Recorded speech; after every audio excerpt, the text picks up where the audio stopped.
to the show.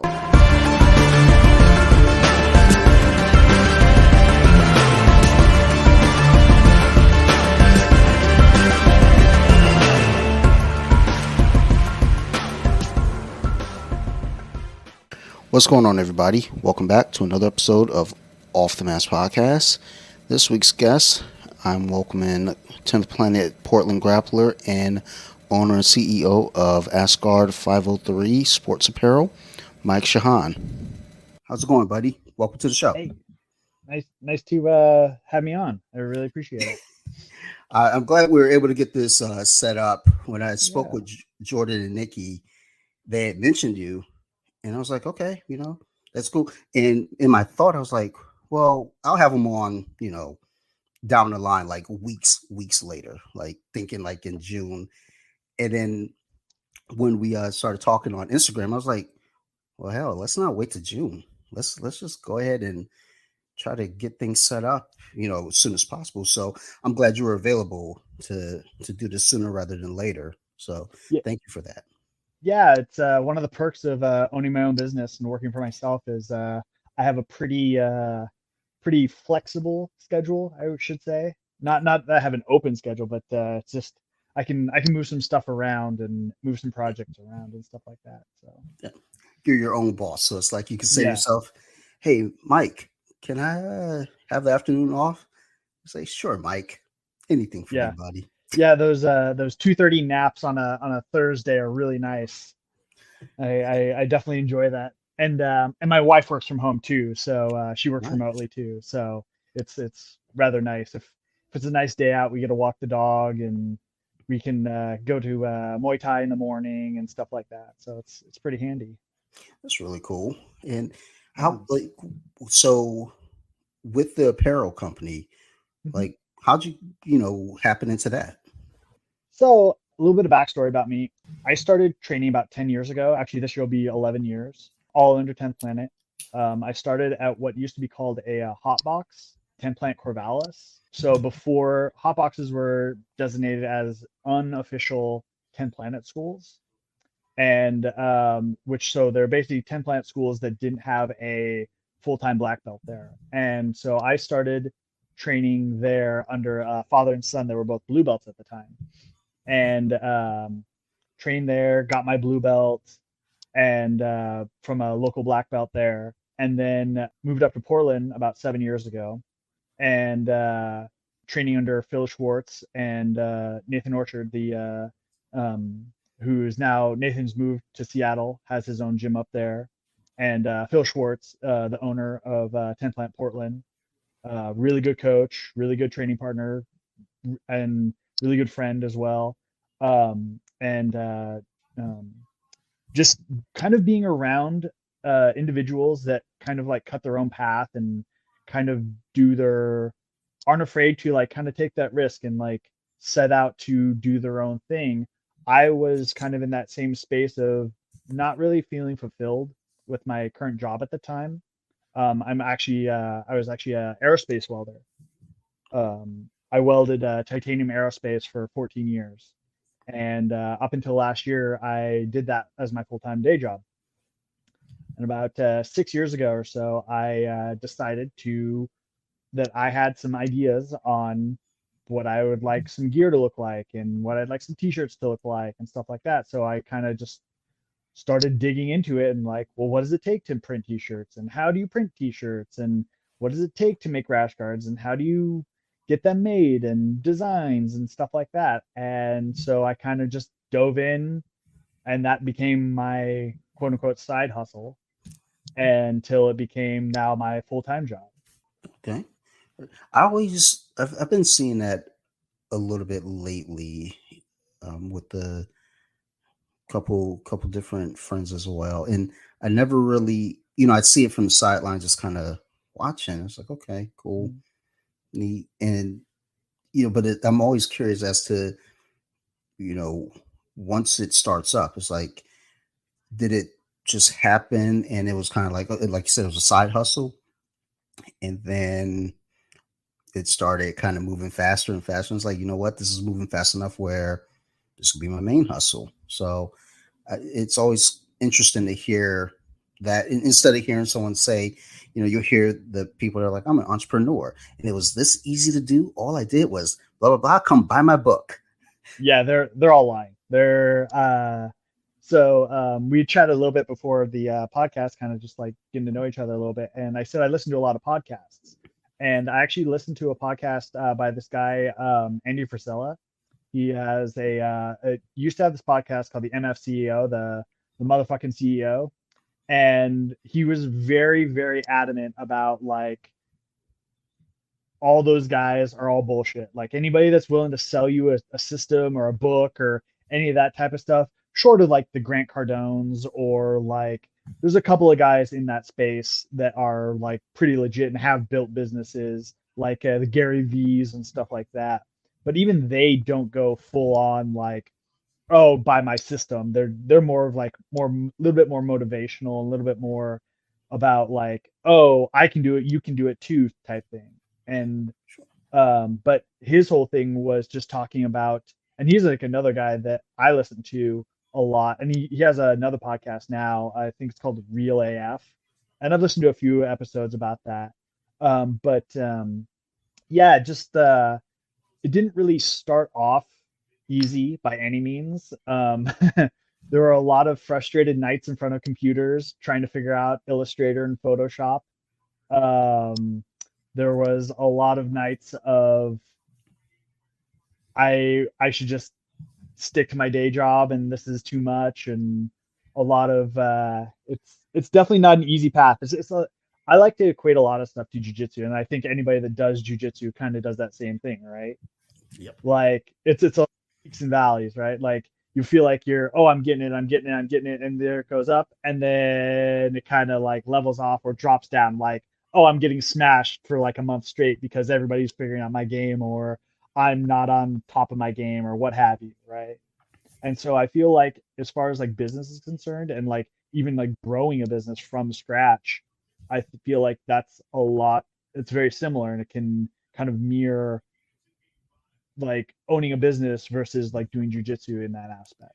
So for me, it was very much a side hustle for a while until it got to this point where I was getting rather busy, but at the same time, I also kind of knew that if it stayed a quote unquote side hustle, that's what all it would ever be. And so I kind of needed to just like take that leap of faith, and I went with my wife and I was like, hey, this is where I'm at, this is where we're at financially, this is like I have a lot of work coming in. I feel like, and I just basically told her the same thing. I was like, if I keep this as a quote unquote side hustle, then it's just always going to be that. But if I give it my all, if I really pull the ripcord and like go for it, like I feel like I can put a lot more time and a lot more energy and treat it like a full-time job. And all the 8 hours a day I'm spending at work, I could be spending those hours building my own business and doing things for myself. And she was like, I fully support you. And it's great actually having somebody that was willing to support me like that.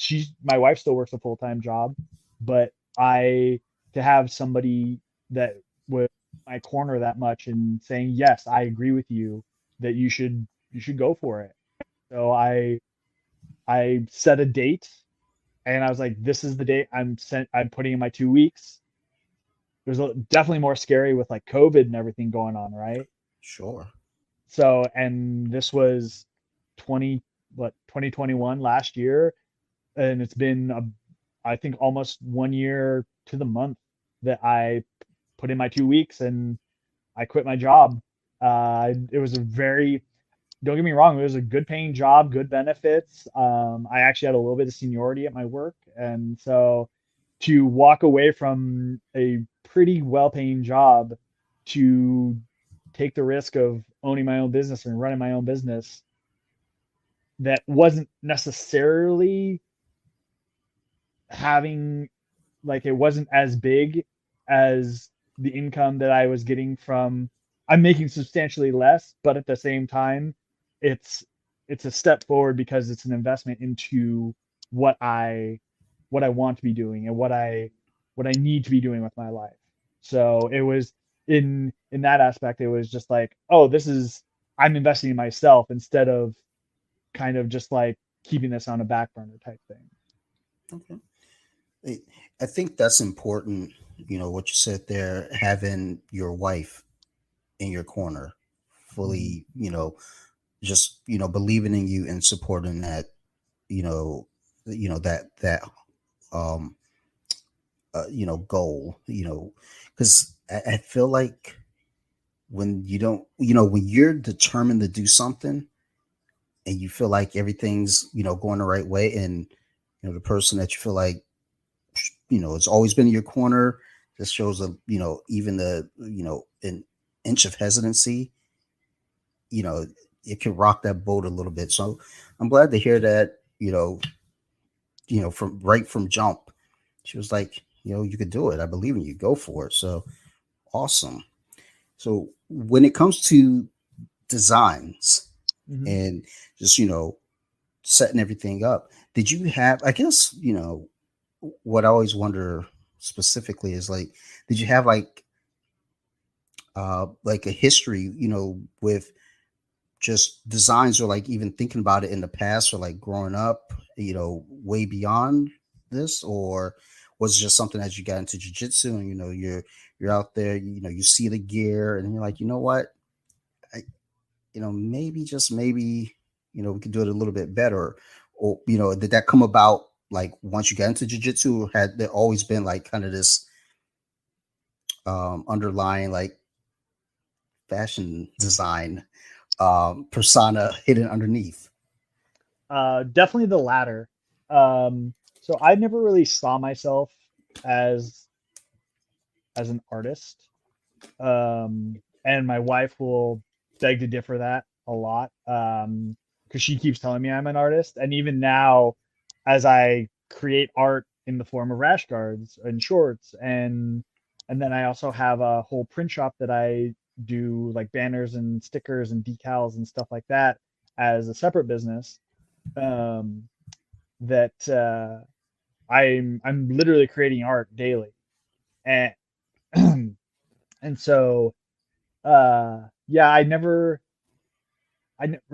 really excuse me, I never really saw myself as like the artistic type, but I feel like when I started doing more and more of this type of work, I feel like it kind of comes out in me, and it kind of like, and I definitely, that's where a lot of this started from, was seeing some stuff and just like not being that impressed, and was like, well, I can do better than that, or I have, or not even just that, it was also just like, well, I have ideas, let's make them, see if anybody likes them, and if they buy them, cool. And then people started buying my stuff, and I was like, wow, this is pretty cool. Yeah, that's got to be, one of those great feelings. Just, you see that first sale. It's like, oh, wow. Like, okay, someone got it. And, then there's the next sale, then the next sale. And then it's like, oh, snap. Like, this could be something. Whenever I try to think of something, like a t-shirt specifically, I'm always like thinking too like straightforward and not outside the box. And Mhm. that's what I always think is important when it comes to, designing, board shorts, rash guards, things like that. Is, anyone could, make a rash guard that says just that, rash guard, in box Mhm. letters. Mhm. But to actually have, a design vision and to say, you know what, let's try it out. And then, making it work, that's something special in itself. So, yeah, I mean, I think your wife is right. You are an artist. So, so with trying to figure out Photoshop and everything, Mhm. lead into, like, how difficult was that for you? Just, setting up your designs in the beginning. Oh boy. Um, Literally, I sat down in front of a computer with Illustrator, Photoshop, and about 3 different YouTube videos going at the same time, trying to figure out how to run these programs. And I was like bawling. I was literally crying my eyes out. Like, I will never get this. I'm in way over my head. I have no idea what I'm doing. And I was just like, I was freaking out. Um, and it's funny because I remember the very first project that I had a timeline on was walkout shirts for a fighter I was sponsoring, a friend of mine, Stephen Chang, and um, he he needed them by a specific time. So I literally had a deadline of like, I have to get this done, and I was working nights at the time. I stayed up after I got home for like 20 plus hours straight, sitting in front of my computer, figuring out how to do this and how to work these designs and how to use my vinyl cutter and how to add cut lines and like how to lay this stuff out. And I was just like, and it wasn't working. And then it was kind of, and then it didn't work. And then, yeah, there's a reason that people go to school to learn these programs because they are so massive. They are they there's definitely there is a learning curve, and even still now I'm constantly a student, just like jujitsu. I'm constantly learning new things with these programs and new ways to use them, and I'm sure the way I use them probably isn't like the best, like technically, but it works for me and it gets the job done. So, Sure. and they're massive programs too. Like, usually when I come up with a design or like 3D mock-up, that's all done in Photoshop, and then I have to export that to Illustrator to for a flat print pattern, and then that gets sent off to get printed. And so there's lots of variables with like color gamut, whether it's red, green, blue, or CMYK, and then just like tinting colors and changing colors, and just it's the material it's being printed on affects the color change too. So yeah, there's a lot to learn, and I just became a student of everything. I became a student of the type of stitching that's on a rash guard, the how to create a pattern for. I was actually taking lessons from a lady on sewing just so I could learn what goes into making a rash guard and what goes into making a quality pair of shorts and stuff like that. So I just wanted to absorb a lot of that information just so I know and just to become more knowledgeable about it. It's like hearing that just lets you, lets me know there are levels to this game. And, because you could, again, anyone can print a shirt with box letters and say, this is my shirt. This is my rash guard.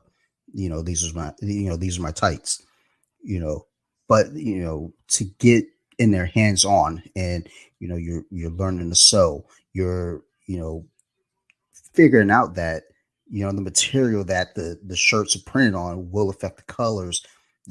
That's next level, like Jedi type mind tricks at that point. Because me, I go through just the regular distributor, like, hey, so I got a shirt here, can you make that? Yeah, okay, cool. Like, yay, shirt. Okay. But there's no ownership to it. There's no, Mhm. it's like, again, looking at your designs, I'm like, dude, I want this, I want that. Like, and even like just hearing the story now and then, turn around and making a purchase is like, that, heart was put into this, blood, sweat, and tears was put into this. And what it's not just, again, just a like click here. Okay, cool. Like, all right, I just, screenshotted the design and dropped it here. Mhm. There it goes. It sounds like, you're really, getting your hands into the mud and digging this up and bringing it to life. So that's amazing to hear. And it sounds like you said, you became a student, of this arena, no different than jiu-jitsu. So this sounds like that's, as anyone that does jiu-jitsu, you know, can, probably, speak to, it's like you relate it to the next thing over. And just like you said, You know, you you looked at it like, you're learning here, you have a setback there. It's no different than when we're on the mats, specifically at white belt and blue belt, where we, really take it personal because we feel like, oh, we suck. We're never going to Oh get yeah. better. Meanwhile, the purples and brown belts, they're going through it too, but, they're holding it in better. But we're down there like, man, I'm a blue belt. I guess it's time to quit. Bye. Um, so, with your jiu-jitsu journey, Hmm. and you said you're coming up on 11 years Yeah. in training, Mhm. what got you, into jiu-jitsu? Had you done any other martial arts prior to jiu-jitsu? Uh, no, actually, I always wanted to when I was younger, but I grew up pretty poor. My my parents actually owned a convenience store, and they it, in a small town. So a lot of people think like, oh, your parents are rich. You have it. They own their own business. It's like, yeah, the town only had like 11,000 people in it. So it wasn't like we were rich by any means. I was like, yeah, I got all the free Slurpees I wanted, but that was about it. Um, but no, I grew up like pretty much as poor as you could be without being on food stamps. And luckily I had amazing parents though. I as a kid not knowing that like I didn't want for anything. We always had Christmases, we always had birthdays, stuff like that. I have amazing parents, and but I always wanted to get into it, but there was always that financial thing, right? Like to like do Taekwondo, it was like $100 a month or whatever it was at the time, and it's just like my parents were like, you just can't, we can't afford it. And so I played a lot of sports. I played soccer my entire life, indoor soccer, outdoor soccer. Um, Pretty much 3 seasons. I did traveling soccer. I did literally everything I could do. I played basketball a little bit. I played a couple seasons of like baseball as a kid. I played tennis when I was in high school. But mainly my main sport was soccer. Um, and but then I graduated high school, went to a little bit of college, just community college, and then I'm just getting a job. And funny enough, I actually started listening to podcasts because I had a lot of time to just kind of sit there. The work I was doing was like all production work, and so I started listening to podcasts. One of the podcasts I started listening to was Joe Rogan Experience. And if anybody listens to Rogan enough, he'll talk about jujitsu. And these were the early days of Rogan. These were like when he was still sponsored by Fleshlight Rogan. No, seriously, like he Yeah. was still like it was him and Brian Redband, and they're in his office. It wasn't. I think I can't remember if it was still if they're still on the couch or not, but I think at least they're around the table in his office in his house. You could still like hear his kids running Yeah. around in the background, and like you could hear his phone ring every once in a while, stuff like that. So I've listened to Rogan for quite a few years now, 10, 11, almost 12 years maybe. But he kept talking about jujitsu and how it's a great way to get into shape. It's a fun skill to learn, and so I was like I kept like thinking about it. The closest school was down in Eugene at the time, which was about an hour south, little under an hour south. And so I was like, oh, that's a little too far. But then I kind of came across that there was a hot box in Corvallis, here in Oregon, and I was like, oh, that's like 10 minutes away, 15 minutes away. I can go there. And did my first trial class. It's funny enough, my wife actually did a trial class with me, and she hated every minute of it. And she's like, "Yeah, I'm never doing that again." And I was like, "I want to go back immediately. When is their next class?" I literally signed up that day, and that was, like I said, that was almost 11 years ago now. So, I started listening to Joe Rogan. Oh, I don't. Same deal. I had I was in a production job and just mm, sitting there. I think a buddy of mine actually mentioned Joe Rogan's podcast because I was listening to like Dog. yeah, They had a podcast, but and I'm listening to it, and they had fighters on, and I'd always had interest in MMA and in UFC period at that point specifically, and trying to pay attention to other things like Bulldog and um, like Pride. Well, Pride I think was done by that point, but so it's like Pride never die. true. That is true. Pride never died. Now it's just one. Oh my goodness, one's amazing. Like it's I try to talk to my buddy who we co-host another podcast together, and I start talking about one, and he's just looking at me like a second head grew out of my neck, and he was like, okay. but you can't tell me it's not ran or owned by some of the same guys that ran Pride. It has to. It has to be. There's so much money in that. Like, where's all this money coming from? It's not from pay-per-views, I'll tell you that much. No. They're paying top dollar, especially for all their grappling guys. Mm-hmm. They're paying them good money, which is cool. But it's like, where's this money coming from?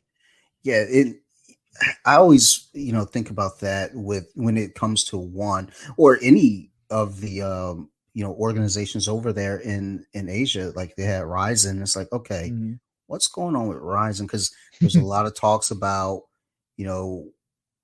Pride resurrecting through Ryzen, and a lot of the guys who were beyond past their prime, coming back to Ryzen. It's like, okay, well, that makes sense though, because chances are they're not checking for anything. So you go ahead and let Vitor come in there and kick another eyeball out. Yeah. No one's thinking twice about it. It's just entertainment. But, and I think Ryzen is still going, but one is definitely, the head MMA promotion. I think South Asia. Yeah, Southeast Asia, yeah. And then also, I think like overall, just worldwide, I think like UFC is like the bigger name, here, with us. But I think you go out over there and one, I think it is the bigger deal. So well, it's because they get all the Chinese viewership too. So even if 1% of the population's watching it, what is that? 200 million, almost 200 million viewers. Jeez, so yeah, think about that. Like just the amount of people, and it being like an Asian, Southeast Asian promotion. Of course, they're going to have. Plus, then you have like Singapore, you have India, Pakistan, like a lot of those, and then on top of like U.S. viewership of people that want to see U.S. fighters over there that have gone over there. Like I think Demetrius Johnson's fighting. He fights in one. Yep. Gary Tonin. Yeah. Brandon Vera. They have a bunch of really good fighters. Don't get me wrong. Like they have some very, very solid fighters in it. And I hear they take care of their fighters too. Like I said, they're paying their people well, which is good. And that's like kind of my one gripe about UFC, right? That they kind of shit pay. Yeah, it's weird just thinking about UFC because again, that's the big name. You get guys coming over saying, it's kind of like in pro wrestling, WWE is the big ship, but there's other organizations that will pay guys. I guess WWE is the top payer too, but the thing is, there are guys that will work for a smaller organization, make less money, but have more freedom. But every so often you get the guy that says, I want to be able to say I was a UFC champ or a WWE champ, or because or even just fought in the UFC, right? Like you can, like if you own a gym and say, oh yeah, he fought in the UFC, it's like, oh whoa, because that the UFC has that brand recognition. It's very similar to like having a gym, right? Like you could have like, I could open up Michael's Jiu-Jitsu, but people are like, well, who the fuck are you? But if I open up a BTT or ATT or Gracie Baja or 10th Planet, there's a reason that you pay to use those names is because those names have brand recognition, right? They built a brand around that, and you carry that with you. So I totally get it. I get why guys want to fight in the UFC even if they're not going to make a gazillion dollars. So, and I mean, again, the big thing is, especially when you get someone like Michael Chandler, who, left Bellator. I'm sure he was, making, a pretty good amount over there, being former champion over there, one of their top draws, signs with the UFC. And, from the outside, you could be thinking like, well, why leave all that money behind? But again, he wants to test his skills against the supposed best in the world. Mm-hmm. And I mean, if it counts for anything, the dude is super entertaining. I mean, he's a great fighter too, but I haven't seen a fight with that guy in it that's not been action packed. So, if it's like, look, I know I can bring something to the table at the very least, get on that UFC stage and get the eyes on me, because Bellator, they have the contract with Showtime, and even when I had Showtime, I sadly wasn't really tuning in, at least not live. Like I'd catch it like a couple of days later, like, oh shit, Bellator's on. But it's like when a UFC event hits, it's marketed, it's advertised in a way where you almost can't get away from it. So, yeah, it makes sense. It just sucks again that they don't pay, as well as, the name is out there. So I actually, so I do listen to one so I still listen to quite a few podcasts. But one of them I listen to is Yo MMA Rap. Couple of guys out of New York that do that one.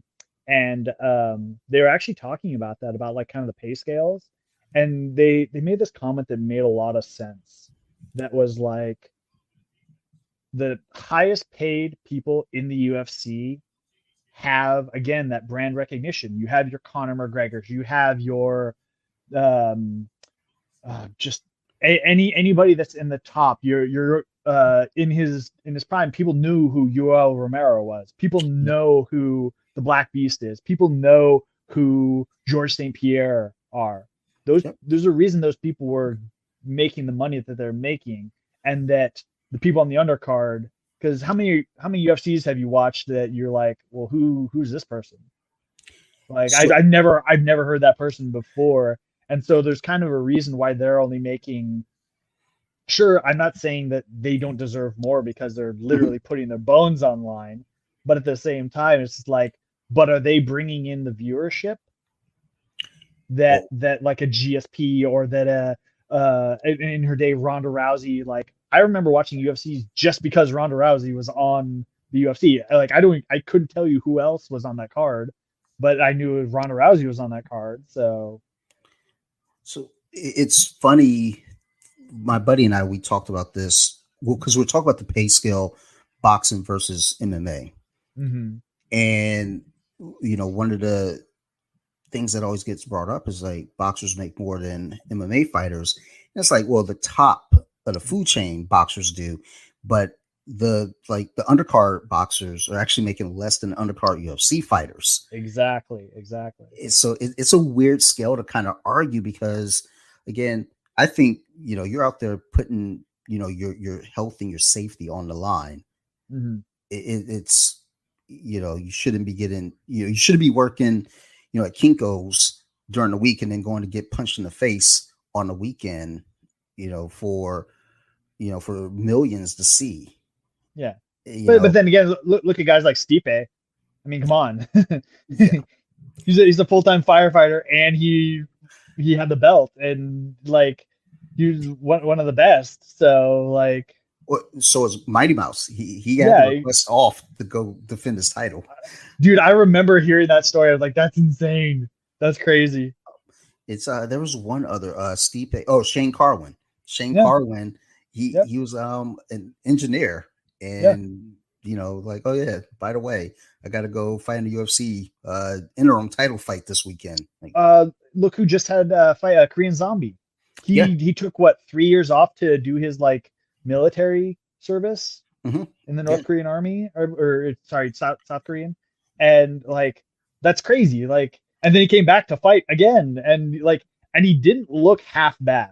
Like, that was what was shocking about that fight to me. Like, sure, he got pieced up, but I think a lot of that, it was just like, he was holding his own, but he just, I don't know, maybe the sport has just passed him by, and just like I think we're starting to see a lot more of that with like these older fighters, is that the sport's kind of just passing them by. Just these younger fighters are just too good, and like what is it?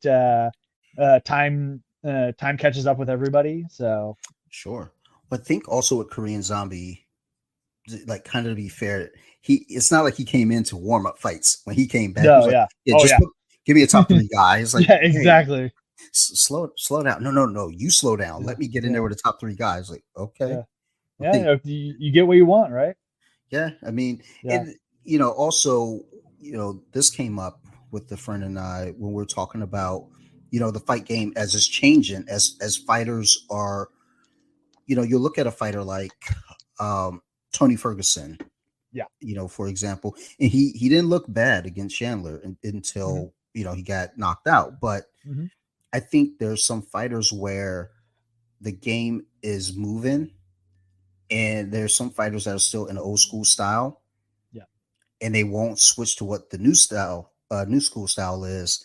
So that new school style eats them up. I unfortunately think Connor fell into that.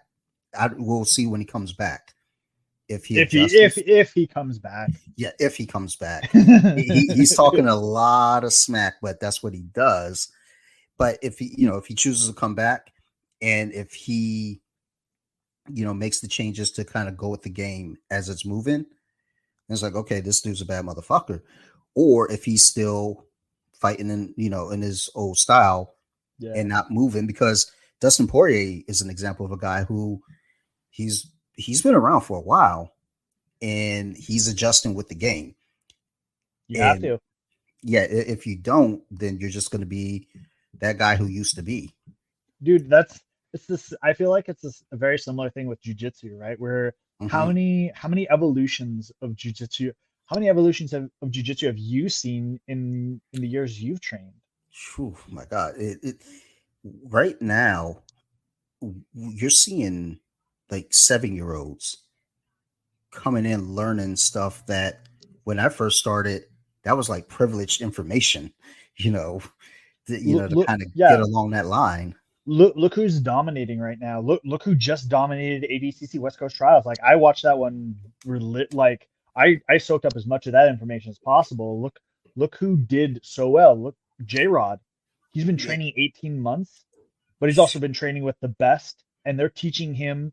He has the one of the toughest rooms. B team is literally one of the toughest rooms in the country to train Yeah. in, and you have absolute savages in there with his older brother, with Craig Jones, one one of the apparently one of the smartest new coaches is um, Nikki Ryan. Apparently, Hmm. he's taking over like a coaching position there, and like he was already an amazing grad. He's born and bred for jujitsu, doing jujitsu for the last what 8 9 years with his brother at in New York. Like he couldn't have a better upbringing for to have that jujitsu mind, and apparently he's a phenomenal coach. And you just saw that with like what happened at West Coast Trials. You saw how well J Rod did, and look at the Rotolo brothers. Yeah. Just and they're the nicest guys. I actually got to meet them last summer. We did our Northwest Nogi Summit at Nice. 10 Planet here in Portland. We have another one coming up, and it's just full of amazing instructors that I'm super excited for too. But this last one, the Rotolo brothers were did a seminar, and it was amazing. They're really nice dudes, super down to earth, and they're young too, man. Like I'm just like, God, you're how old? I think they're like, I don't even know if they're 20 yet, man. I think they're like 19, 20, somewhere around there. And they're just really well adjusted dudes and just nice as nice can be. And just monsters, absolute monsters on the mat. Like the fact that what they can do on the mat, it's mind boggling. Like how these younger generations, like you were saying, they're like, it's something to behold.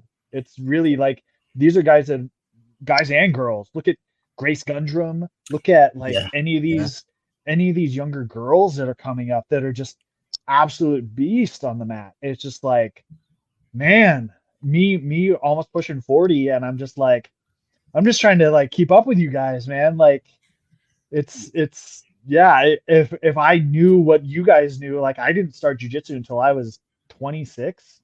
So like it's great to see. I love to see this. It's all Sure. this like vitality and like the younger generation, like kids in the gym that are. I have training partners that like I'm old enough to be their dad, and it's just like, oh my god, like yeah, this is all, and you're doing awesome. Like you're a killer blue belt, you're a killer purple belt. Like this is great, man. I wish I had this when I was your age. I hope you stick with it and stay with it. It's it's amazing to see, like, that transition too with the game, because as we're the older guys in the gym, Mm-hmm. and you know leading up to it, there's kind of a hierarchy. And now seeing these kids come up, it gets really weird, because as you're looking, it's like you remember them as kids, you see them grow as kids, but there's like this thing where it's like, I got to realize this is not just no longer a kid, but this is like a budding, like, assassin. you know Mm-hmm. i I always get nervous, even though you know I trust everyone on my team, I trust everyone in the gym, but there's just something unsettling, but also unsettling. It's humbling. It's all these weird things. Just knowing you're in a room full of like these baby assassins, and and the thing is, it's in check too. Oh It's yeah. not like they're like 1985 Cobra Kai out there bullying kids at Halloween. These kids, they have it in check. They have it dialed in where Yeah. they bring it to the gym, they train, they practice, they get better, and then they apply the principles that they learn from jiu-jitsu to everyday life. you know Work hard, practice, focus, those things, and it translates into real life, and then they bring it back, and it kind of feeds off of each other. So Mhm.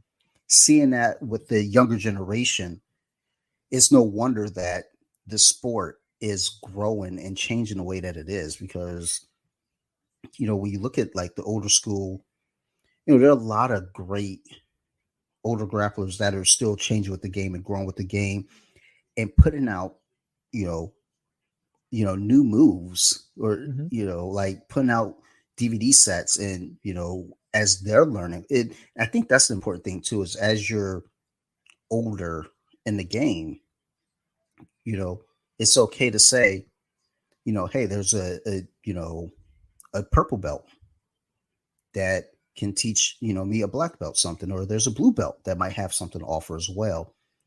So I'm always just impressed with this sport, and I don't know, I just feel like it's not even peaked yet. It's still climbing.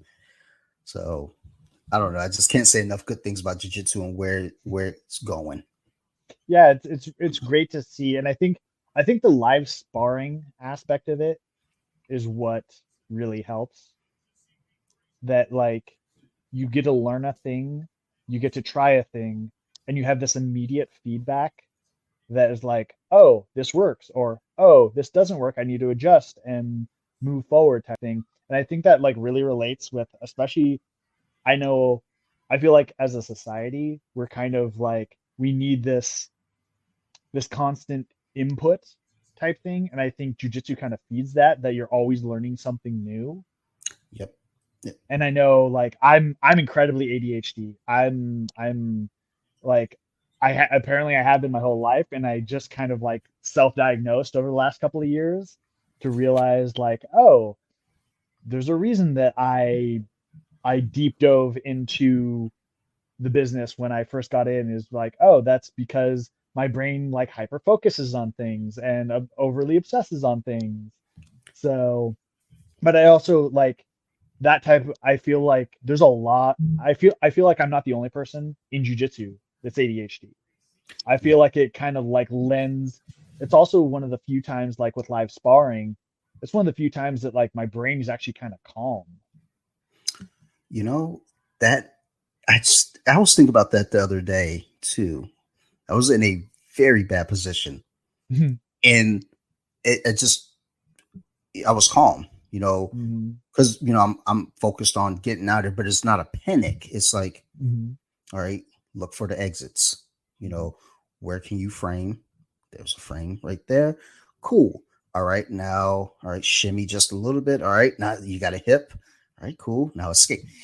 Versus anything else. I'm just like I'm all over the place. Like, okay, Yeah. find something to focus on and go. So Mm-hmm. yeah, I definitely think probably more than more than half the people out there on the mats has some form of ADHD. And Yeah. like you It, said, it, it's self-diagnosed. We might not even mhm. know it until we kind of pick up on the clues. It's like, oh snap. Yeah, it's funny. I find myself reposting ADHD memes quite a bit, and just kind of like, and it's just like even just realizing that and like making that point of like, oh yeah, I have this. So, and like I'm sure like just about anybody else, I'll be sitting in class like learning a technique, and then my mind just like kind of starts to wander a little bit, and then like, and then right before Phil's like, "Okay, does anybody need to see that again?" It's like, "Oh yeah, me. I need to see that again because I've just like drifted off." Like, okay, now I got it. And then even like when we go to like start drilling, I'm like, "Now what was that again?" Oh yeah. And It's it's just definitely me.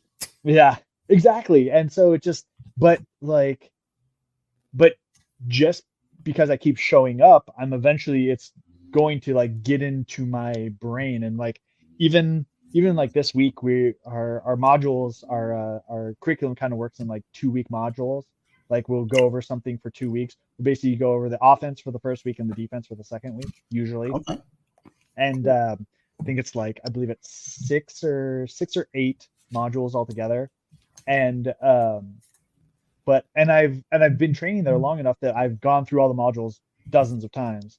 And so now but even so this week's module is rubber guard.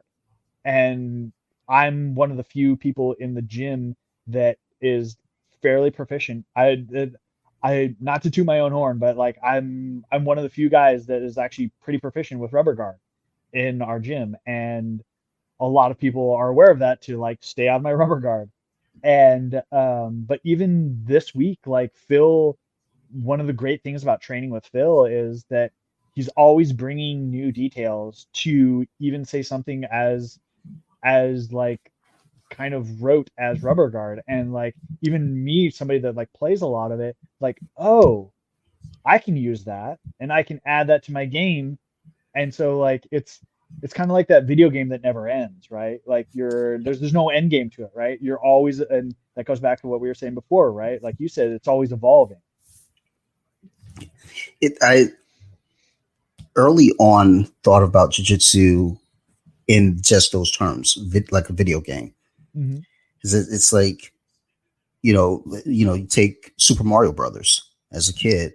I'm watching my daughter right now go through this. She just Mm-hmm. turned 6, and she's playing Super Mario Brothers, and well, no, now she's into Sonic. Oh, So nice. first level of Sonic the Hedgehog, she gets through pretty easy. Like she had her moments, and she's run into the struggles, but she learned the pattern. Mm-hmm. It's like, okay, she gets to the first level. Second level, she's evolving. She's growing with it. And I always looked at white belt that way. When I was a white belt, I remember learning everyone's moves. I learned Mm-hmm. everyone's tendencies. It Yeah, just I everyone in the gym, I knew what they were going to do. it's just pattern recognition. Yeah. And then one of our guys, he disappeared for I want to say 3 months or something. He came back and he moved different, Mm-hmm. and he beat the piss out of me. And that's when I thought to myself, I was like, you know what? I don't know. And I realized I was like, I don't know jujitsu. I know patterns. Mm-hmm. His pattern changed. Mm-hmm. But, connecting that to the video games, it's the same thing though. Each of them, were each my teammates, they were a level. And it's just like, okay, I know where to jump here. I know where Mhm. to, slide here. I know, where the warp zone is here. And like, okay, cool. Move to the next one, the next level, and so forth until someone changes it up on you. Then it's like, okay, are you going to evolve with the game, or are you going to, I'm just going to go back and play level one, you know? So you have to either choose to, keep growing with it, or say, you know what, I'm going to be the best white belt that they've ever seen. So, or move up and say, all right, time to get that blue belt. And then it starts over, because you can Yeah. play that same game of, I'm going to be the best blue belt you've ever seen. Okay, well, if you're going to be the best blue belt, why don't you go ahead and become the worst purple belt now, and then Mhm. grow at purple, and so Yeah. forth. Yeah. So Well, it, and I definitely agree with you. It's like you know you recognize those levels once you get to those, right? mhm, Yeah, and even at black belt, man, like I've seen some black belts out there that are like they're world class black belts, right? And then you see some black belts out there that are like you never evolved. Like black belts that don't play, that don't deal with heel hooks, black belts mhm, that are just like just kind of stuck in the past, like you were saying. Even like that can happen with like MMA fighters too. You have to yeah, evolve. Like I know I I have training partners that I would put up against quite a few higher belts as like, oh yeah, I'll put money on them all day long. Like, and they're like purple and brown belts, and like, yeah, I'll. You want to bet $100? Okay. I'm sorry, that's just how I feel. That's like, but that's the thing though too. It's like having that belief and that confidence, yeah. and recognition in your guys. Because Hmm. where I train at, here in Maryland, and I said it on the last episode, I said it on many episodes, and I don't care. It's I believe in my team. I think Hmm. my team is the best Definitely. team, especially in the state of Maryland. I don't think Yeah. there's a better gym. And Yeah. again, the evidence that I use with that is, sending them out to competitions and actually coming back with hardware, like not just the local competitions, but like send them to World, send them to Pan, send them to the Europeans, and then they Hmm. come back with hardware, and it's like, okay, they're out there competing with the toughest guys and gals, Yeah. and you know, and again, it's not to be a dick to the other gyms near us, because we have a lot of gyms around us. It's like, Hmm. I don't see you guys doing that. You know, I Hmm. see you guys doing the local tournaments, and good. It's good to do some sort of tournament, some kind of Hmm. competition. It's like, okay, again, like the belt ranks. It's like, okay, you could be the best white belt. That's cool. Do you want to move up to blue belt though, or do you want to stay the Hmm. best white belt, and Yeah. then so forth? So, I look at my guys at out at 88, and I'm like, you know what? I'd put my money on any of them any day of the week, and it is from just recognizing and seeing them on the mats and seeing them putting in the hard work. You see your guys putting in the hard work, and it's like, look, I know, if they went up against, you know, you could take a modern day, good, really good purple belt and put them up against, a black belt from 10 years ago, maybe even less. And they're going to give them a run for their money, if not beat them, because the Oh, for game sure. has moved in such a weird way. If that black belt hasn't, continued to sharpen their sword, then it's going to be a long day for them. Yeah. Yeah. So No, I totally agree with that. It's just it's also like I've been lucky enough to like kind of travel around a little bit and like visit some schools and stuff like that.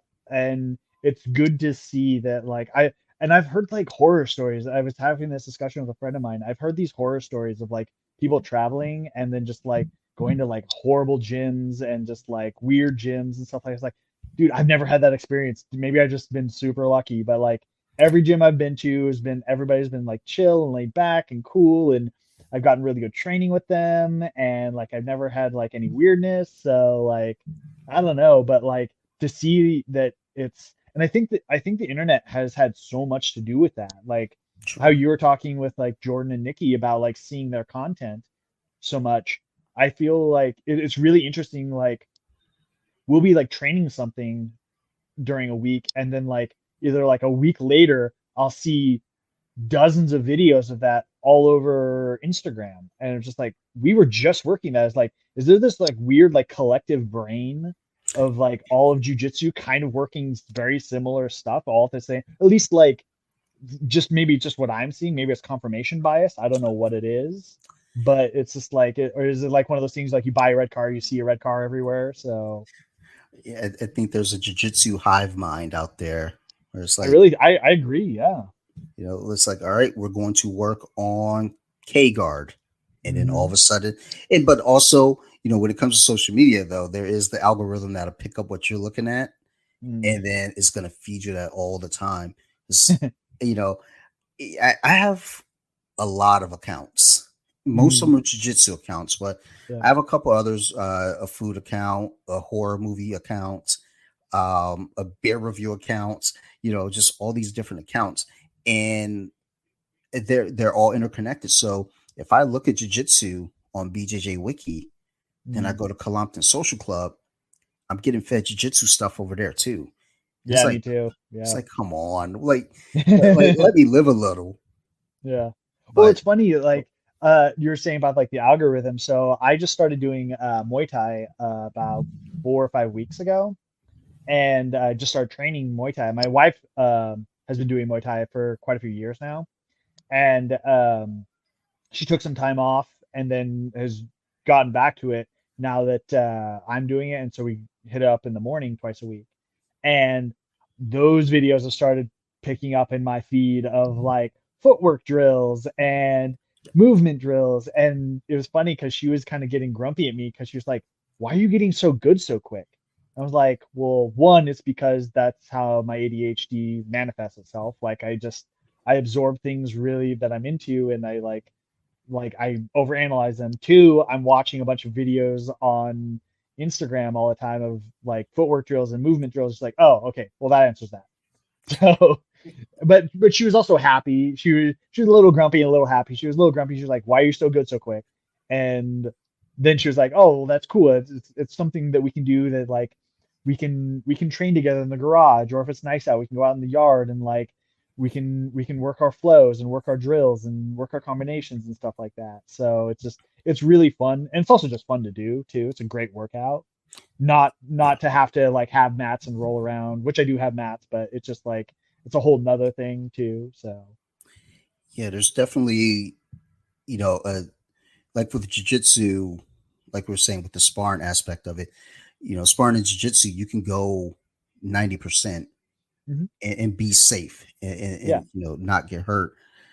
And it's a different workout though. Whereas with Mhm. Muay Thai, you can't necessarily do that in sparring, but there's Mhm. also a different movement, a different flow, to Muay Thai that you're not going to necessarily have the same feeling that you would have Mhm. with jiu-jitsu. I only did Muay Thai very briefly. When I separated my Mhm. rib, I was like, I can't be on the mats. My Yeah. doctor said 2 weeks. I was like, yeah. I'm no doctor, but I can tell you right now, this is more than 2 weeks, buddy. That rib is detached. So Oh. I went to Muay Thai, and it was still affecting the rib, but not as Mhm. much. Yeah. So but there was a different feel. Even when I would Mhm. come home from class, like my body just felt, like my energy felt different. So Mhm. it's good that you have the experience with both of them. More so with jiu-jitsu, but now you've been working into Muay Thai, so that's got to be a really interesting just flow between the two of them. Going from one to the other. Yeah, it's really interesting too, just being a white belt all over again. It's fun. It's Yeah. like it literally is like my cup is completely empty, man. And I have a really good coach, my coach Ethan.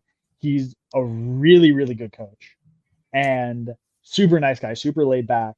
And it's just like it's so great to like and then have just like good training partners too. And it's just like I'm just like I want to take it very slow.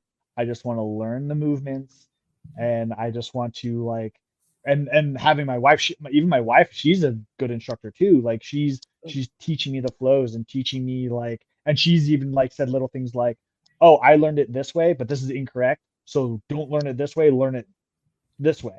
And so you know the right way to do it. And so it was just like, oh, well, thank you. And see, and that having that type of feedback even is like, but it's so fun to just learn a new thing that's still in like that physical space. It's still at the gym. It's still with a lot of the same training partners. And so it's just like it's very fun to like be able to like, oh, this is something totally out of my skill set. I've never done really strike. I have done like a few privates for striking before, but like that like actually like, and I want to do this. Like I want to it's kind of given new blood into like a physical activity, which has been really fun. So Good. The the the neat thing too, like you were saying, is being a white belt all over again. hmm It's fun just to absorb hmm just all that info because you have an empty cup and you're hmm just putting stuff in there. And I think also an important thing is, like you said, with your wife showing you it one way and saying, "Look, this is how I learned it. It's wrong, but it works for me." I think that's really important because there are people out there, that'll teach you, the wrong way and say, this is one way to do it, but look, this is how I like to do it. And it's like, hmm just because you like to do it doesn't mean it works, because the body types. I had a teammate, really, really good at jujitsu, but look, I have little short T-Rex arms and legs. It's embarrassing. Like when it was like, okay, we're going to work on Darce chokes this week. And I'm like, fuck, like, do we have to, like, do I have to do it? Like, I got a handicap here. But, my one teammate would always show me, if I'm trying to work on something, like we'll go to open mat together. Well, really what it is I just show up to the gym. I had the key at the time. I was like, hey, let's just drill. And as I'm trying to drill certain sweeps, he's like, well, no, do it this way. Because if you're doing it in a live roll, you're not going to have the opportunity to do it the way you're doing. And I'm like, well, dude, you have long legs. You can get away with that. I cannot. I have to actually, really throw my hips up to shoot a triangle because I got little legs. And, that's when it kind of clicked for me then too. It's like, wait a minute, the body type. It's as I'm growing in a sport at that time too, it was like, being a white belt and absorbing all this information, having that empty cup, realize, oh, wait a minute, body types are different. So yeah, you may know it that way because it works for you, but yeah, you got to teach it the right way, because at least give the correct base to start Oh from. yeah, for sure. Yeah.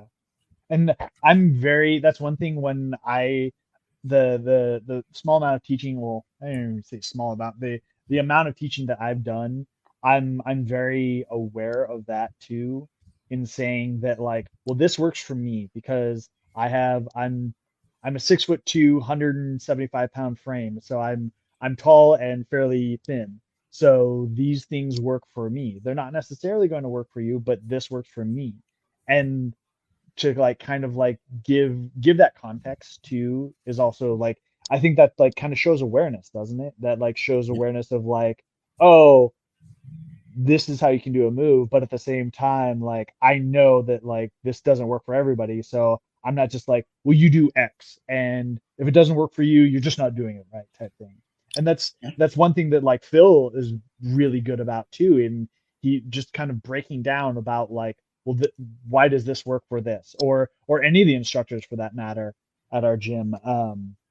They're always very aware of, because we have everybody from 200 probably 60 pounds down to 100 pounds of like size wise, because our gym is so big that we have like, and then all skill levels from black to white, first day white belt, like we have multiple black belts. And so it's just like there's such a wealth of knowledge there, but then there's also like, it's also great because just having all those training partners too, that I get Mhm. to try out like, oh, why can't I put you in lockdown? Oh, because your leg is a foot shorter than my leg.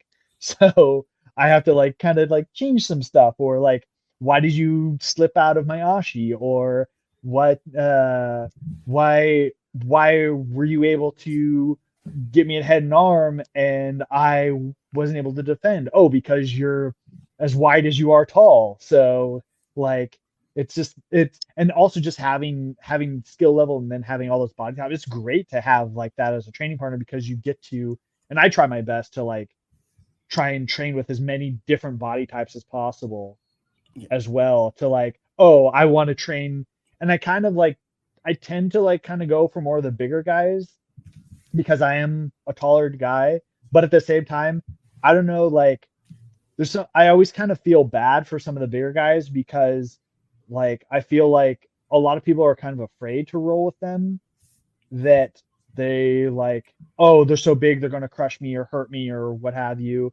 But I'm I'm honoring enough and big enough that I can like, they can kind of do whatever they want to me, and I'm pretty much okay. And I'm also high enough skill level that like I can hold my own with a larger guy that's a lower belt. So it's like, okay, yeah, just take that on out on me, and we can go from there, type thing. So it's just having that ability to like kind of like, oh, I can kind of roll with anybody is like, it's good to, that's like, I kind of don't know where I kind of lost my train of thought there, but just like being able to like have like those different body types in a gym is definitely handy, like you were saying, with just like what works for one person doesn't necessarily work for another person. So, or like, have you ever had that training partner that like you just can't like guillotine because they have no neck? I am that training partner. Yeah, exactly. And it's just like, you have no neck. Well, I guess I'm going for something else. I'm going for your legs, man. Sorry, like Yeah. you're getting knee barred. That's just how it's going to be.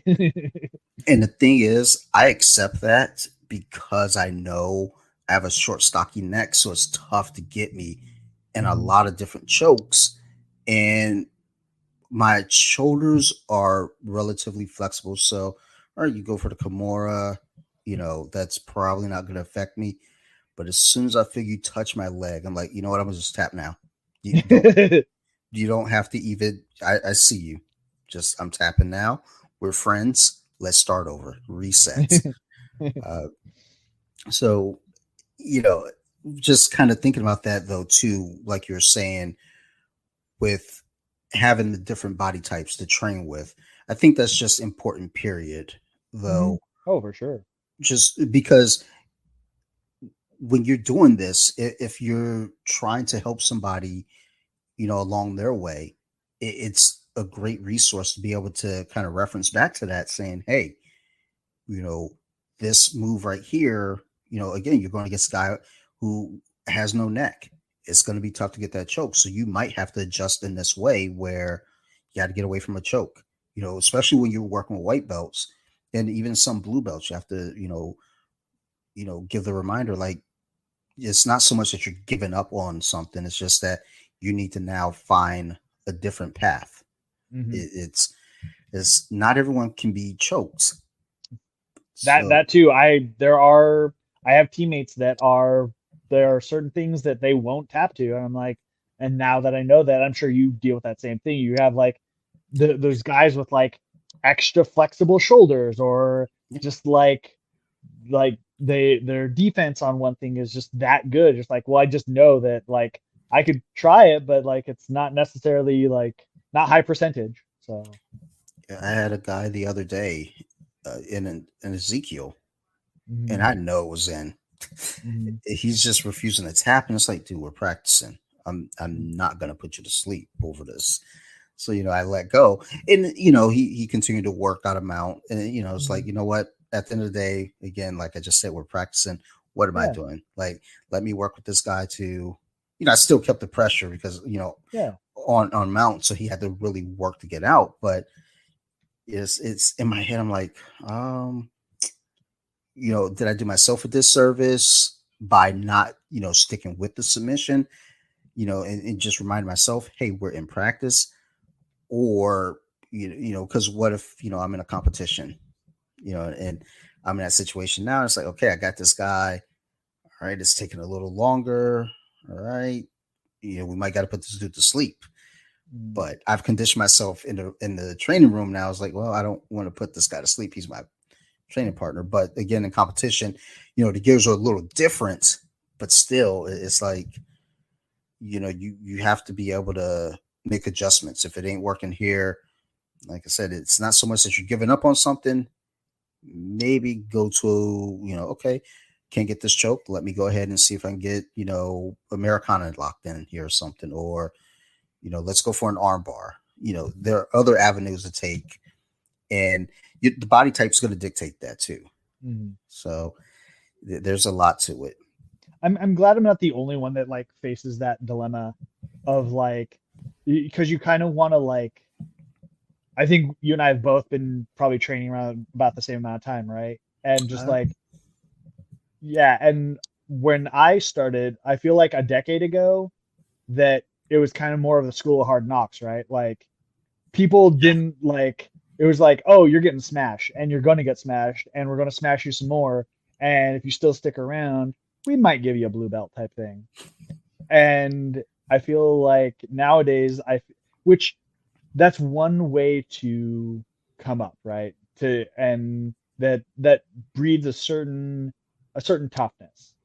But at the same time, it's probably not the healthiest way to come up, because I'm sure a lot of people quit that would have been good grapplers if they were brought up in a more controlled environment, a more supportive environment, right?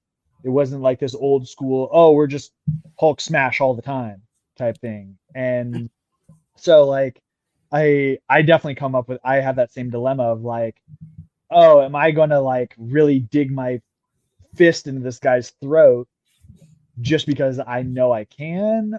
Or am I going to like switch to something else and like, and there's like moves that are like a little bit more like, I don't know, like more of like a dick move, like a muffler or like a face crank or Yeah. like those type of things that people are like, oh, those are me. I'm like, yeah, but aren't we still kind of like practicing fighting here? And like those are legal in certain competitions. So why is that like, why are we like not leaving that out there? So it's just, and then, but then at the same time, I also want, I definitely deal with that like, oh, am I being a dick or am I not being a dick? And I want to be like, I don't know. So it's just, I'm glad I'm not the only one that kind of like has that same dilemma on the mat.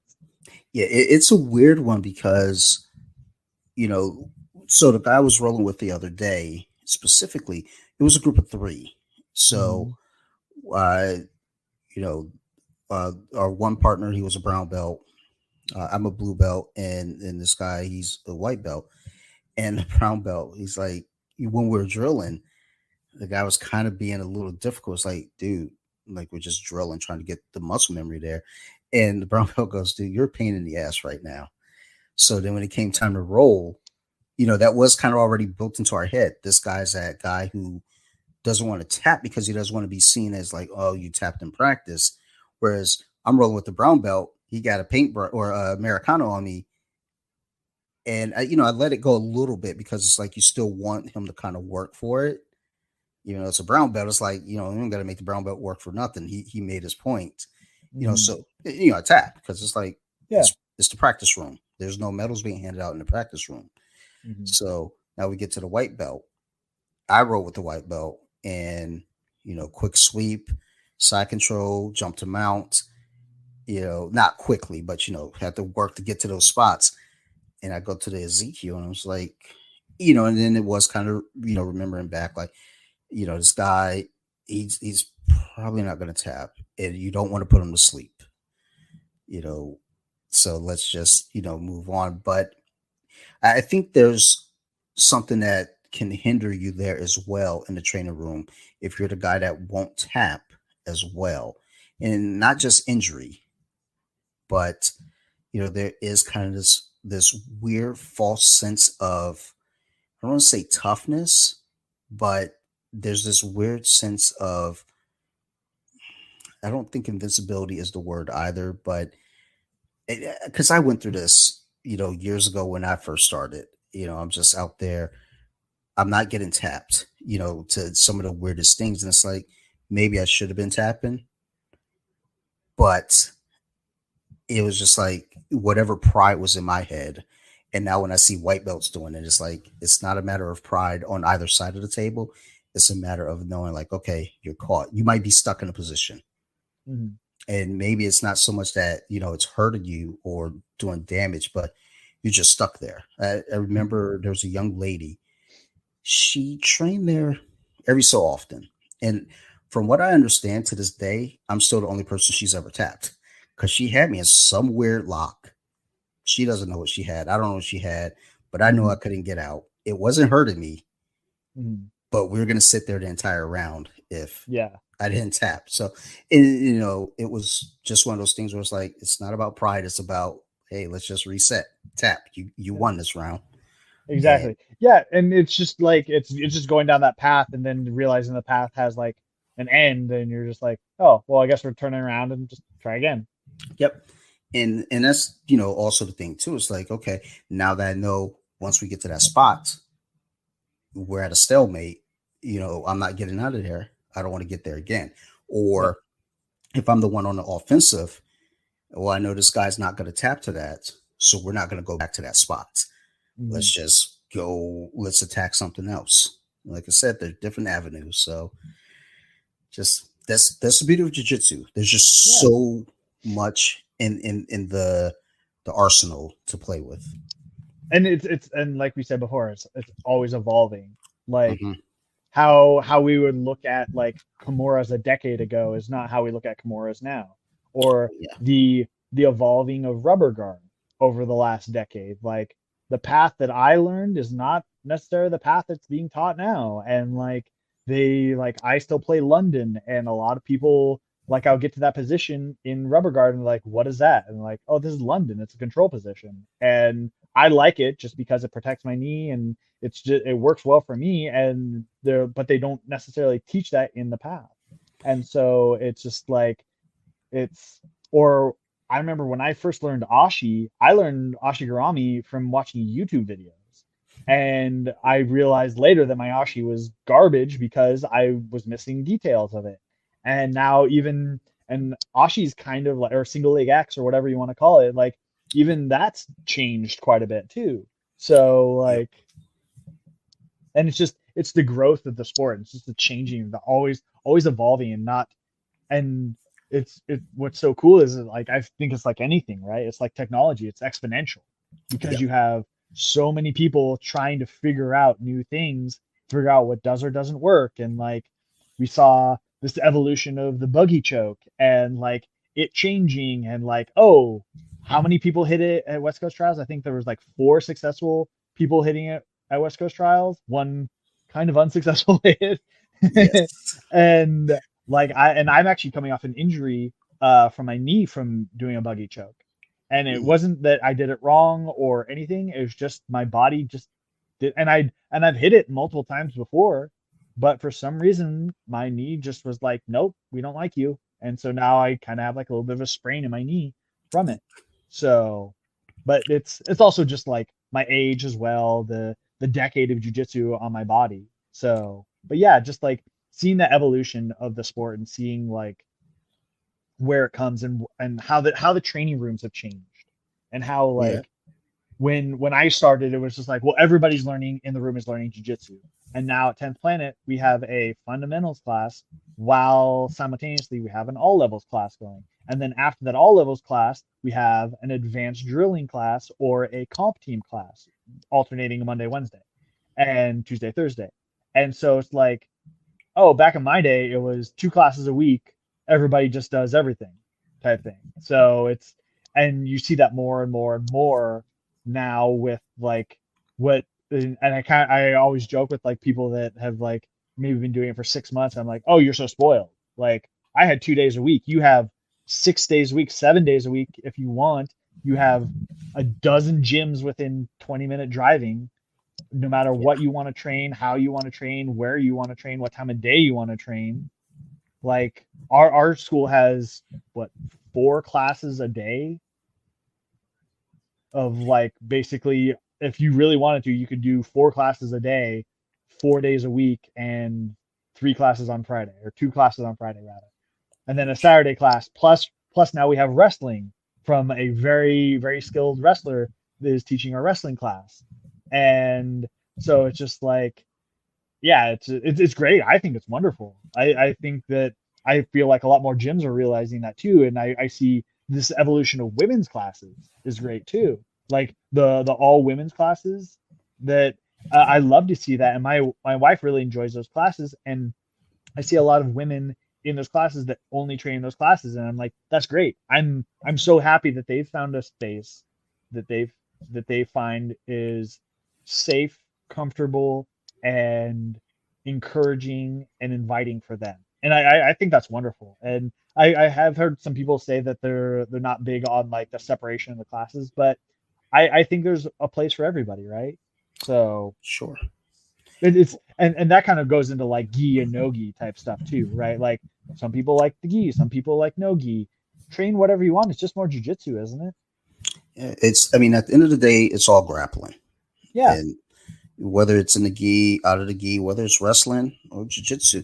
And yes, there are differences, but at the end of the day, it's grappling. Hmm. And that's what we're here for. I mean, when you look at, as we've been talking about the evolution of this game and the growth of this game, whether it be, like you said, it used to be, 2 classes a week. And now, the plethora of classes that you all offer, it's crazy to think, I started, what year? We're in 2022. Hmm. My daughter's 6. So I think I started 7 years ago. Hmm. So yeah, yeah, we'll say 7 years ago. That sounds about right. That's as close as it's going to get out. I don't know numbers anymore.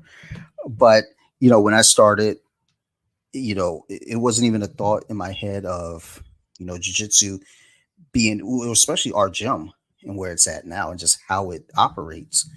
'Cause, our gym, just, a nice little, close knit, small gym. And, we've grown and, attached, with another, local gym as well. And just looking at the setup and just looking at the classes offered, looking at the diversity that you see in the training room, whether it be, women, men, you know, the teens that are, growing into their own now. You've had, classes where, we'll have, people on the spectrum, and they're training and doing extremely well. And it's like, you know what?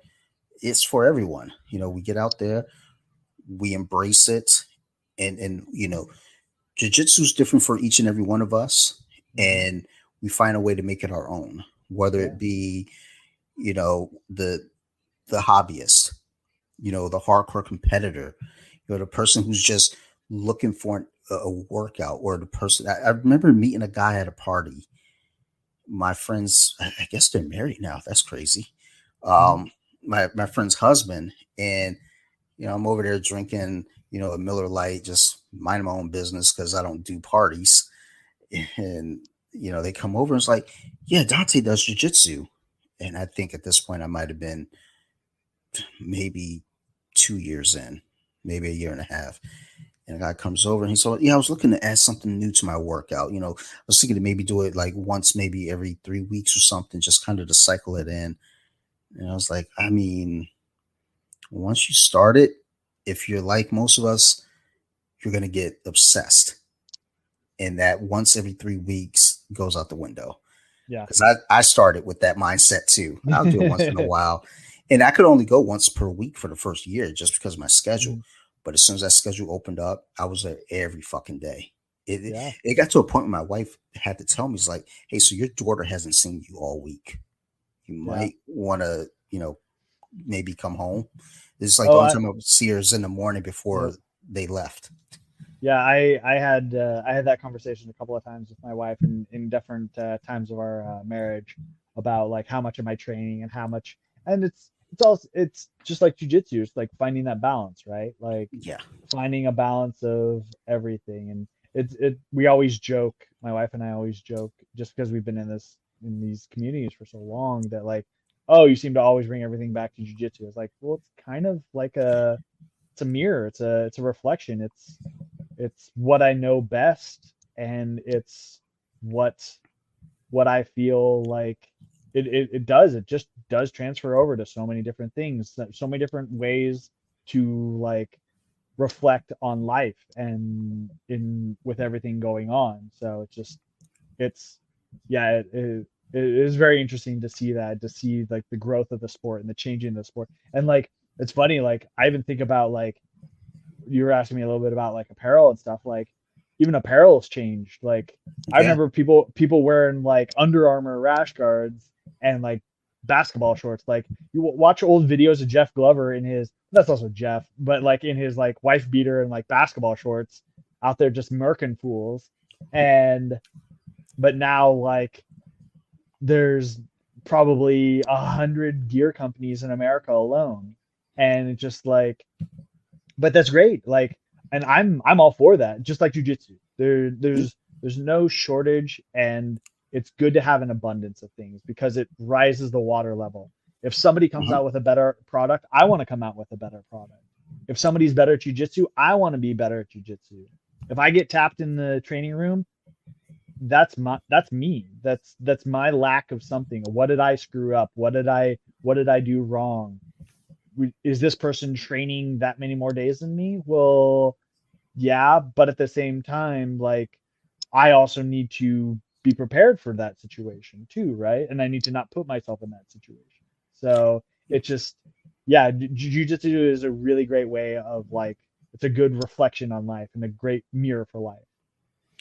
Yeah. It's whenever I think about, anytime I think about any problem, whether it be at work, whether it be really only at work and jiu-jitsu, have too much other in between.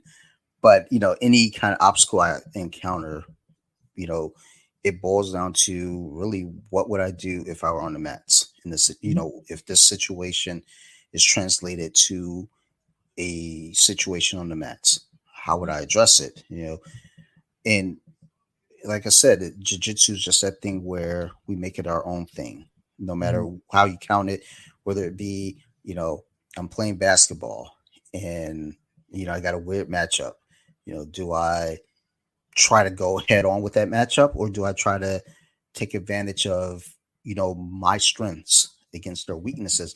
It's the same thing on the mat. It's like, okay, I got short arms and a stocky neck. Well, guess what? I'm probably not getting arm barred, and I'm probably not going to get choked today. So those are advantages that I have to use, Yeah. versus I know if they get a hold of my leg, though, there's not much I could do. Protect your legs. But, it's just me having little legs, though. It's like if I'm able to get that triangle, it's, a bad time for other guys. Just I can't get the triangle. I got little legs, too. Like, I've been this tall since fifth grade. I'm 5'9", and they promised me, those doctors promised me he's going to be tall. He's going to play basketball, because that's what every kid in Detroit wants to hear. Growing up, it's like, oh, you're going to be tall and you're going to play basketball. Nope, not this guy. Instead, I was short, played basketball, wasn't good.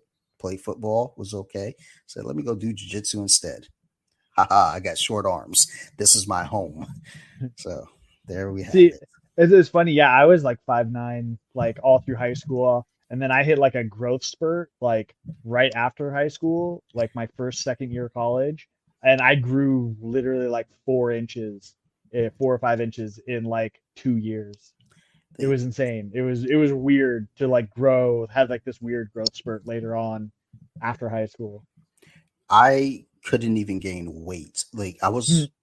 I was 150 pounds Mhm. from fifth grade up, and I remember being in eighth grade, and I was still kind of in that tall kid group. I wasn't Mhm. the tallest, but I was amongst them. I remember getting to high school. I remember going to JV football, thinking, "Hell yeah, I'm about to be the best receiver this school's ever seen." I remember getting out there and seeing other freshmen and sophomores that were like 2, 3, 4 inches taller than me. And I was just like, this kind of isn't what I was expecting. And, thinking, okay, well, people having growth spurts, I'll get mine. I'll get mine. And never came. Did nope. Only growth spurt that I got was once I discovered how much I love pastries. Yeah. And What's your go-to pastry? oh man, I've never seen a honey bun that I didn't like. If you say honey bun, if you say honey, I'm there before you get the bun out your mouth. Like I'm there. I'm like, just give me. And I got people telling me other ways that have, like, I got a buddy, every time I see him like maybe once every other year. He'll say, dude, have you tried the honey bun with butter on it in the microwave? I was like, you're just teaching me other ways to get fat. Stop it. Like, I don't need this in my life right now. Like, my doctor, like, as soon as my doctor says to me, he goes, hey, so you're pre-diabetic. And I was like, oh, what does that mean? He was like, you want to lay off the sugars. And me, I'm an overachiever. So I was like, okay, cool. I left the doctor's office, went to 7-Eleven, bought 2 honey buns, said, let's gun it towards the rocks. My wife, my wife didn't appreciate that at all. She was very pissed. But I was like, dude, it's so good.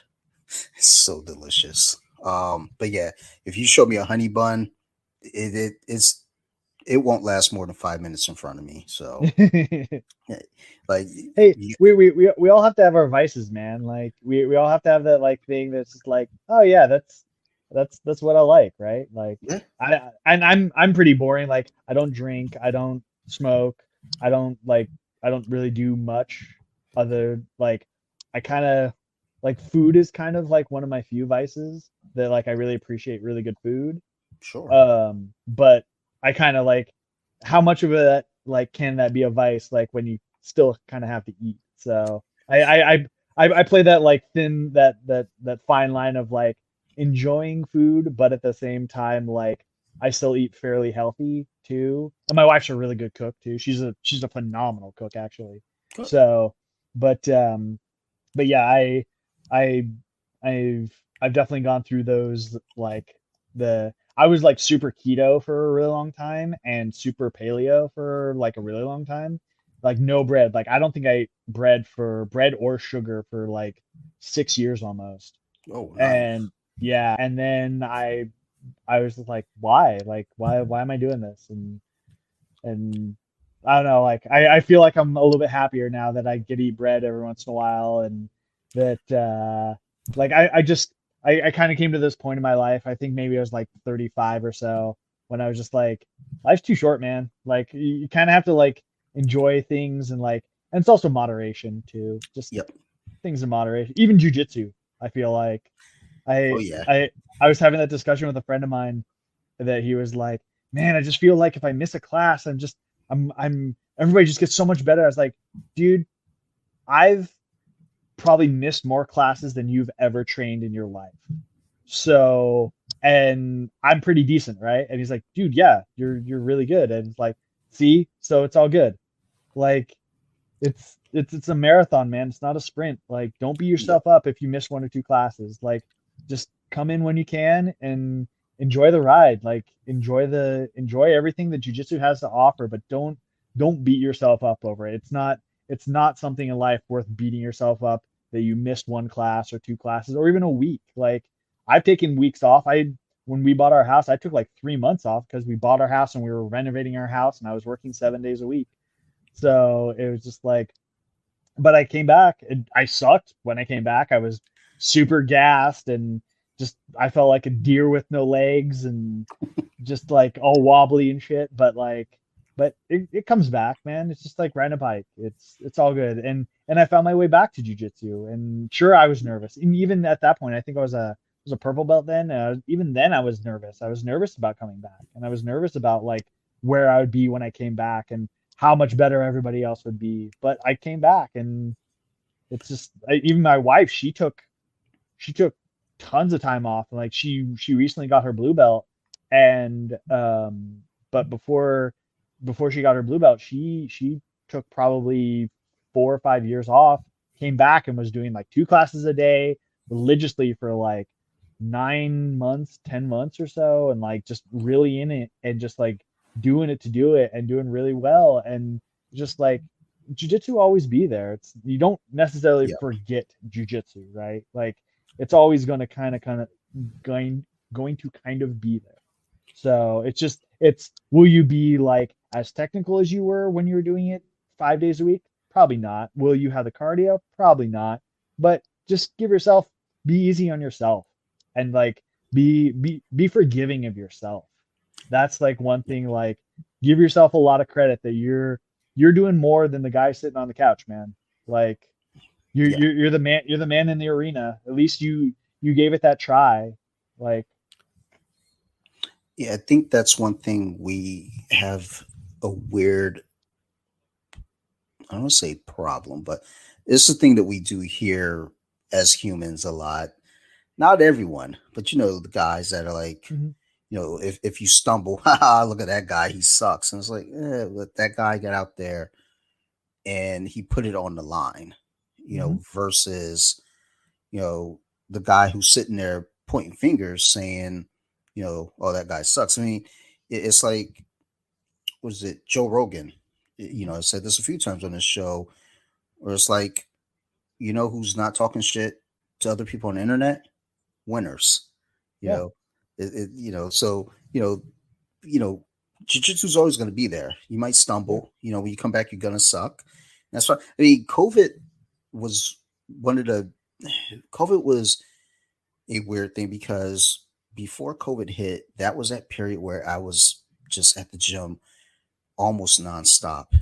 mhm, And when COVID hit, I secretly let out a sigh of relief mhm, because it's like, but not knowing it was going to be what it was, but thinking, yeah, okay, we're gonna take a 2 week break. I mhm, could breathe a little bit. Maybe this gives me a second to regroup my life. I can figure out what I'm doing. And since we've come back to full time training, I haven't been the same. And mhm, that's no fault of the COVID lockdowns or anything. It's all on me. But I let it get to my head because there is that feeling of I come back and you know it's just it doesn't my timing is off, and all of our timing, everyone's timing was off. mhm, But I'm only focused on my timing. I'm not worried about my teammate whose timing is off. And we're like, oh man, I realize, oh snap, I just missed, this sweep, or I missed, this transition there. And meanwhile, my training partner is doing the same thing, but they're handling it a lot better than I did. So that took me out of it. And just what you just said, though, we have to remember jiu-jitsu is always going to be there. And when you come back, yeah, pacing yourself to get back to it. And that's just where I am right now. Is now I'm in that realization of saying, okay, I'm coming back to this. Let me start, kind of slowly climbing back and working on it myself instead of thinking, looking at, oh man, they just got promoted. Shit, that wasn't me. Uh, I'm never gonna get there. No, it's like, okay, cool. You clap, give them their roses. Be a yeah, great teammate, but yeah, also continue to remember, you know, all right, now it's time for me to, get back to work. And I think that's anyone who feels like they can't miss a class because they're gonna, fall behind. Maybe, but if you fall behind, just you know, get back to marching. You'll get yeah. back. Exactly. Yeah, just pick up those pieces and just get back in there. It's all good. Like, I've probably, the amount of people, I've been doing this long enough to, like, even just up here in Portland, the number of training partners that I've seen come through that were absolute savages on the mat, just killers, that don't even train anymore. Like, they would have been black belts by now. And to, like, think about that and just like, man, where were where would they be right now? Oh, they'd just be, just if they stuck with it, man. But like, and to see so many people like kind of like come through the system that way, and then to just see the people that stick it out, and just like, I know, like, when we have um promotions, we kind of all sit in groups, like all the white belts in one side, blue belts in a group, purple, brown, black, and like, it gets like, there's a ton of white belts, it's a good amount of blue belts, quite a few purple belts, and then there's a handful and a half brown belts, and only a couple black belts. Like, you really have to put in that time, and you really have to put in that effort, and you really have to, like, if if this is for you, if this is what you want, if you want to be a black belt, if that's something that, it could take anywhere from, what, 5 years to 15 years to 25 years to be a black belt. But at the same time, like, you also just have to keep showing up too. Like, you're not gonna get that blue belt by not showing up to class. You're not gonna get that purple belt by not showing up to class. You're not gonna get that, like, we're all on our own path, right? Like, those that can hit up 2 classes a day and can compete every month, and like, you're going to get better faster for sure. And like, I've seen that. But there's also the people that can only get in twice a week, and because they have kids and a job and stuff like that, but they're still showing up twice a week, and they still are appreciating the time that they're there for, like you said, between the hobbyist, between the the soccer mom that wants to do it because she just wants to stay in shape, and she feels that it's very empowering to her to have this like physical ability to do, or the nerdy kid that just wanted to learn something cool and now it's just an absolute like killer on the mat, or just like any the mismatch of people that are in jujitsu room. It's very fascinating to see, like, what you have, the college student to the middle-aged like, I'm friends with like 50-year-old guys that grapple, but I'm also friends with like 20-year-old kids that grapple. It's just like, where else would I be friends with these people? This is very strange. So, and my buddy Kevin would say jujitsu is for everyone, but jujitsu is for everybody, but it's not for everyone. And it was like, it's a great way to think it. Like, physically, it is for everybody, but not for everyone, and that's cool. Like, not everybody has to do jujitsu. That's cool. But like, for those of us lucky enough to like enjoy it and love it, like, it's cool that like we have this great thing that we get to do. So Absolutely. So we kind of talked about this a little bit beforehand. I didn't think it was going to happen to us. We were like, when you have a list of topics to go over and you don't even get to them all, that's how you know it's a good episode. We're going to wrap up. And the thing is, I didn't even get to all my questions here, but that's all right, because I got a feeling we're going to do this again. So yeah, I would love to. Yeah, for sure. This was awesome. Mike, thank you so much for taking the time and doing this with me. I greatly appreciate it. I'm glad I didn't delay it. Like, my initial thought was, again, let's shoot for sometime mid-June. It'll be fine. Then once we got the talk, I was like, you know what? Let's get this done sooner rather than later. And I'm glad we did. So thank you so much for this. You have any shout outs or mentions that you want to add in here before we get out? Yeah, I did actually. I really want to appreciate I appreciate having me on. And this was a super fun chat. I actually want to give your listeners a discount code. So all they have to do, if they want to come by, check out Asgard503.com. Check out our website and see if they like anything. All they have to do in checkout is just put podcast 20 and they'll get 20% off. And feel free to use that. If and so anybody that enjoyed what we had to say and wants to check out some gear, and I do have some new stuff. I know Nikki and Jordan were talking about it too. We just did a photo shoot last weekend, and have some new stuff dropping here really soon. I'm just working on finalizing the pages and getting all that stuff squared away. So I'll have some new shorts coming in. They're in. I just need to get them up on the website. Some new rash guards and stuff like that. So, but we carry gis. We have some t-shirts up there. A bunch of different stuff up there. Some beanies. If you're looking for a new gi belt, we have gi belts as well. But yeah, and I hope to bring on some more stuff. I really want to bring in more women's clothing and more like women's cut stuff, especially like rash guards cut more for like a woman's shape, and some like women's style shorts as well. So that's coming. That's in the works. It's just one of those projects that's kind of been shelved a little bit as I got busy. So, but yeah, just podcast 20 and you get 20% off at checkout. Awesome. I'll make sure that I put that in the show notes, along with the links to your site and Instagram as well, for everybody. So thank you for all of that. And again, thank you. As we were talking, I felt like I get nervous whenever I do this, as much as I've done this. I get nervous, but I want to say about 10 minutes in, maybe 15, the nerves are gone. I feel like I was talking to an old friend. So thank you for that, Mike. You're Of an amazing course. guest. Thank you. Oh, thank you. Thank you. I really, really appreciate it. Uh, and for all the listeners out there, thank you as well. We do appreciate all the support from everyone who's been there. This is going to be episode 108, guys, and you know, if y'all weren't listening, we wouldn't have been this far. So, thank you for the support, everyone. Love you all. Big shout out to my friends over at Armbar Attic, Eric and Allie. I just found out that they're no longer in Denver. I've been saying it for the last few episodes. I think they moved to Austin. So, a couple crazy kids out there still doing jiu-jitsu though, cranking arm bars, winning medals, and putting out t-shirts. Go check out their site. Go check out their Instagram. Also, a big shout out to my good friends over at the Razzle Dazzle podcast. Shut Up Nut and Nevik.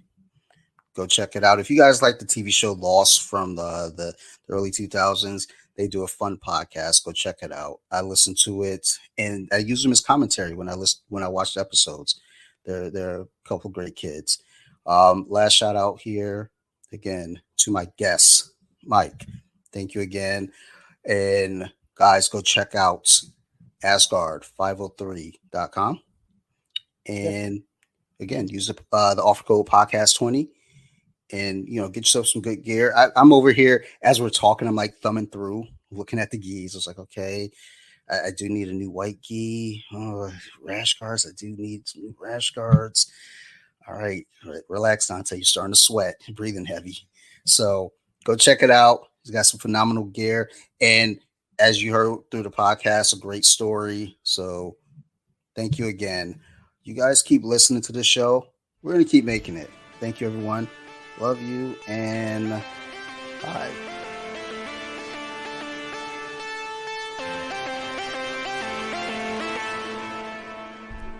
Deep with it. Now let me sing a song.